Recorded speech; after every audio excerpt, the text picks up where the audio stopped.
there! Thank you for checking out my channel. Thank you for clicking on this video. Welcome to this video. This is part of my series of Sunday motivation videos in which I try to help set the tone for your next week by sharing something that I've learned in my past 28 years of life. And this is something I want to talk about kasi it's something very dear to my heart. So I know that a lot of you guys already know what I went through and what my background is, but for those of you who don't know, I don't want you to fall into the trap of thinking that, hey, kasi madali kasi ang life niya, or maybe she doesn't know what I'm going through right now. So madali yung buhay niya, that is why she can say those things. But me, I'm going through hard times right now. I'm in the middle of a big thing going on in my life right now. Hindi niya naiintindihan, that is why she can say those things. And hindi siya nahihirapan. I want to be as honest as possible to you guys kasi I know that if I don't share these things to you, kahit no amount of me giving positive advice or anything like that would have weight. So today we're going to talk about something special, and that is this. How can you turn your heartbreak into your big break? Dun, dun, dun. Alright? I'm posting this ng end ng January. Pupunta na tayo sa February. So why are you talking about heartbreak, ate? Papa-February pa lang tayo. Di ba dapat kilig? Well, that is easy to say for those of you who have a romantic relationship, or at least who are pursuing someone. But for people who are going through tough times, if you are with someone that you're struggling with, or you just broke up with someone, this may be a great video for you. But that is not just the case, ha? Hindi lang to about romantic relationships. Because in my life, my heart has been broken multiple times, but only once by a guy. So, ibig sabihin nun, hindi lang naman sa romantic na mga relationships nang gagaling ng heartbreak. If you know what I mean, di ba, kahit saan, kahit sa friendship pa nga minsan, mas masakit pa yun kaysa sa actual na boyfriend. In my case, losing friends hurt me more than actually losing that guy. But the biggest struggle for me was when my entire world collapsed, basically. So a few years back, something really big happened in my life, and everything actually na big that came came in the span of within the span of mga 2 to 3 months. What happened was I lost my job. I lost my relationship with my then boyfriend, who was my first boyfriend as well. So I also lost my job. I left my job for health reasons. And the third thing was I lost my church. Dun, dun, dun. Okay. So what do I mean by that? Well, just a quick story from my perspective. Let me just share my heart. What happened was basically things were going on already. You know how things are naman. The church is made up of people, imperfect people, including us. And things happened, and then just one day, out of the blue, no, not out of the blue naman, pero from my perspective, out of the blue, we went into church, and then suddenly the head pastor of that church announced that the kids were never going to see me again. So on stage, sabi niya, hindi nyo na sila makikita, and huwag nyo na silang hanapin. So I don't know exactly, syempre, kung ano yung mga nangyari behind the scenes, but for me, it came as a shock. Why? Because I loved my work there. I was a pastor's kid for a long time, for 20 years, actually, around 20 years. And I've been in ministry since I was a kid. I was 11, I think, when I started teaching sa Sunday school, mga 9 to 11 years old. And then it went on. I went through dance ministry, music ministry, teaching ministry. I was already in pulpit ministry when that happened. And we trained a lot of the young people in that church. I loved those people. And then suddenly that was yanked away from me. We were told that basically we were not welcome anymore to church, without me knowing kung bakit or if I deserved any of that. So I knew I didn't do something wrong, but then it fell on my lap. So basically it's the equivalent of having, you know, a healthy relationship with someone you're already engaged with. I already planned out my life in that church, but then suddenly, out of the blue, that person dropped a bomb on me and told me na ayaw niya na, and we will never see each other again. And it really broke my heart. Actually, it broke my heart, even just thinking about it, or saying these things to you. My heart is pounding right now, and I feel so sad because really, it was a big moment in my life. That was my first major heartbreak in my life, because having that entire future ahead of me, that entire ministry, that entire family basically lost, was really a big thing for me. But God is faithful, and really God had a bigger plan for me. Maybe that's why it happened, because that was actually the first step into what happened in the next few years and what's going on in my life right now. Really, if that hadn't happened, hindi ako malalagay sa position ngayon that I get to speak to you and reach more of you guys, because basically I was released and I was given the opportunity to grow out of that restrictive small church. So this time, I'm going to share to you the steps that led to turning that giant heartbreak into my biggest break. Bakit biggest break? Kasi those things big heartbreak actually opened a lot of opportunities for me. So if you're going through a heartbreak right now, whether it be a small heartbreak or a big heartbreak like mine, whether you lost a person, lost your job, lost opportunities, lost people, that can be a great opportunity for you. In my life, I've encountered people dito sa civil service review who tell me stories about how they lost a brother or a father or someone very important to their lives, and that actually motivated them to improve on themselves and pursue their dream, and now they're successful and they are already passed the exam. So if you are going through something difficult right now, there is a way for you to turn that into something positive. And let me share to you the steps, all right? So the first thing that you're going to do after getting that giant heartbreak is first do an inventory. Inventory of things that you have, inventory of people that you have. Make sure that you know what you have, because if you know what you have, you can appreciate the life that you have. You will stop thinking na parang nawala na sa inyo lahat because that one person left or because that one dream didn't work out. And that is something that I managed to do when the heartbreak happened. I remember sitting in my room and one day and actually praying while talking to God and asking Him why He allowed these things to happen. And all that was told to me sa heart ko was to look around and see kung anong meron ka. And I literally listed down everything that I had in front of me while I was doing that. So I was sitting in my desk and all I had there was yung certificate of eligibility kasi civil service, which I didn't know why I had that or why I had to take the exam kasi hindi naman ako mag-work for the government. And one camera na point and shoot na luma. And then I looked at those and then I thought, ano na ngayon? Anong gagawin ko dito? But really that paved the way for my first ever video that I posted, because a friend from high school reached out to me and asked me a question. So math question yun. She asked me to help her solve that question sa Facebook. So what I did was I sent my solution over to her, and then sabi niya, hindi ko pa rin maintindihan, so pwede ka bang gumawa ng video about it? So I shot a video and then I posted it on YouTube, and that is how it all started, because na-realize ko na pinublic ko pala yung video, and then people started watching that video, asking me to answer their questions, and then eventually they made a page for me. They turned it into a page. The page grew. That page now already has, as of today, 14,500 people in it, and more pa na nare-reach every week. And now I have a YouTube channel with thousands of subscribers. I have people like you watching. I even have my own personal page for my advice videos. So again, that one thing na just taking an inventory of what you have actually spared me from yung despair of thinking na because everything was lost, wala na talaga natitira. Because really, even if you lose people in your life, if you lose friends, if you lose your dream, you have to look around to see kung ano pa yung natitira, because hindi naman mawawala yan lahat. Your family will still be there for you, a couple of friends will still be there with you, and those are the things that you have to treasure. So if you do an inventory, it will save you from depression or from feeling too sorry about yourself.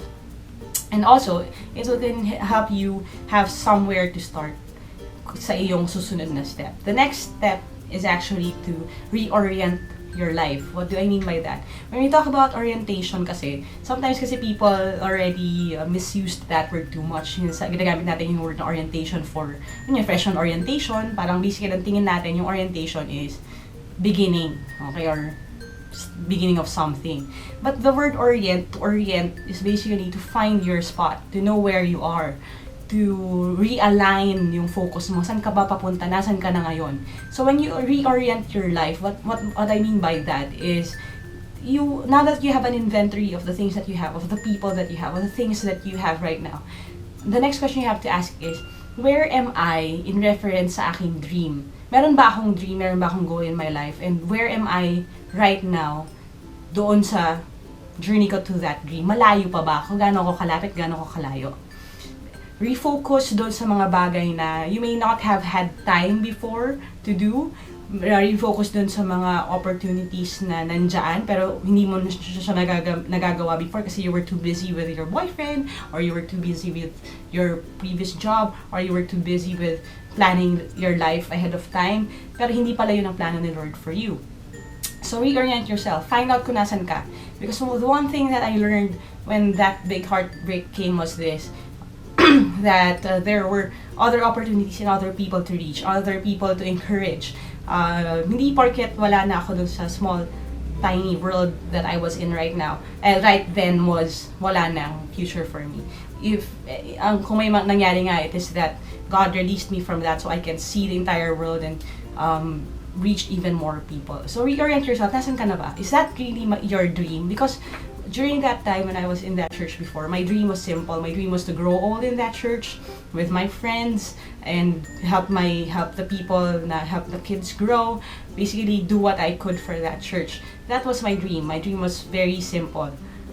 Akala ko yun na yung dream ko, pero actually, in my heart of hearts, I knew that it wasn't enough. I knew that God had a bigger plan for me. Pero dahil nga, busy ako masyado with what I was doing, busy ako masyado with the ministry that I was in right then, na-ignore ko na yung dream na yan and I buried it deep. Sabi ko, imposible naman siguro yung idea ko na yun na I get to speak to people or travel to speak or travel to teach. Parang feeling ko hindi naman yata mangyayari yun. So nakontento na ako sa maliit kong bubble.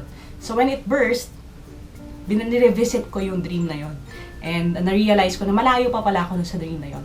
And better yet, kahit na malayo pa ako, I can start. Okay? Going after that dream again. Because now I had time. I didn't have a boyfriend, I didn't have a job. I didn't have yung giant workload sa ministry that I did before. So the third thing that I want you to do is to equip yourself. Okay? So that is also what I did. I had to learn how to make videos, I had to learn which lights to buy, how to start, how to post videos, how to monetize them, how to survive off of yung ganitong klaseng lifestyle. Because really, okay, you need to know rin kung ano yung mga kailangan yung skills in order for you to pursue your dream. So for example, if your dream is to be an artist, your dream is to be a writer, and you lost your job or you lost people na nagdi-distract sa'yo from doing that, this is the perfect opportunity for you to equip yourself, attend seminars, go to conventions, go to meetups, learn from people, ask people to mentor you and teach you kung paano nila sinimulan yung sarili nilang successful career.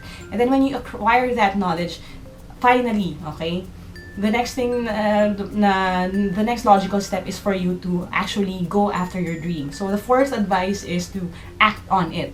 Act on your dream. Kung ano talaga yung dream niyo, ano yung pangarap niyo, start pursuing it. Equipped ka na. Ready ka na, may time ka on your hands. So what do? You chase after your dream. Kasi there is a myth, okay? Meron tayong sometimes idea as people na parang if I keep slaving away dito sa ginagawa ko na to, magically things will fall on to my lap. But really that is not how things work out most of the time. Hindi naman pwede na kunyari nagtitinda ako sa sari-sari store pero ang pangarap ko maging movie director. Nagtitinda lang ako lagi sa sari-sari store, yun lang talaga yung ginagawa ko. Hindi man lang ako nag-workshop, hindi man lang ako nag-ipon, hindi man lang ako nag-go out to introduce myself to people. And then suddenly, meron na lang kakatok sa bahay namin who would magically ask me if I wanted to be a film director. That is not how things happen. If you know the story of Direk Wenderamas, it is actually quite inspiring how he went from where he was up until yung naging acclaimed na director siya. So you can read up on that, then be encouraged by that. Because a lot of the people who chased after their dreams also had to have a day job. Pero, even if meron kang day job, meron kang ginagawa right now, always keep your focus sa dream nyo. So act on it. Kahit little steps lang, basta you're a step closer to your dream, panalo na tayo dyan. I have this saying, I keep telling people this, that every night, if you're in bed and thinking on what happened during the day, the only question that you need to ask is, am I at least a tiny inch or a little centimeter closer to my dream? If you are, then tagumpay na yung araw na yun, then you should be fulfilled because that would be a productive, a fruitful day. And so act on your dream. The next advice is mark your progress. Okay, mark your progress. What do I mean by that? I can't stress this enough. It's great if you start journaling. You write down what you're going through para you won't forget kung nasaan kayo a year back. So, it's good then that we have social media. You can post your thoughts there, you share your feelings there, and then look back on the things that happened. But iba pa rin yung meron kayong actual na journal that you can write on. That is how you can process your emotions. That is how you can compare kung nasaan na kayo a year before to who you are right now. And in my notes and in the things that I wrote before, I look and remember kung gaano ka sad ako 2 years back on this same day. But now that I am on the path to pursuing my dream, and now that I'm working, and now that I am doing something that I'm really passionate about, I'm more grateful kasi I can compare kung ano yung pinanggalingan ko sa kung nasaan ako ngayon. Bakit? Kasi big heartbreaks actually release you. May thinking kasi tayo sometimes na when people leave us or when people send us away or when people break our hearts, parang iniwan nila tayo, parang tinali nila tayo. But really, that's not the case. When people leave you, when people go, when you are sent away, you are free. You are free to pursue your dream. You are free to dream. That is yung pinaka-mnemonics nung ating lesson today. Di ba sabi ko, ang advice ko is, first, do an inventory of the things and the people that you have left. Second thing, reorient yourself. Find out where you are right now in reference to sa inyong dream, kung i-compare. You have to equip yourself para ready kayo when you actually act on it. And start chasing after your dream. And then the last thing that you have to do is to mark your progress. When you do all these things, that would turn your big heartbreak into your big break, probably your biggest break, because that was what happened to me. Why? Kasi looking back at what happened, sobrang painful niya talaga.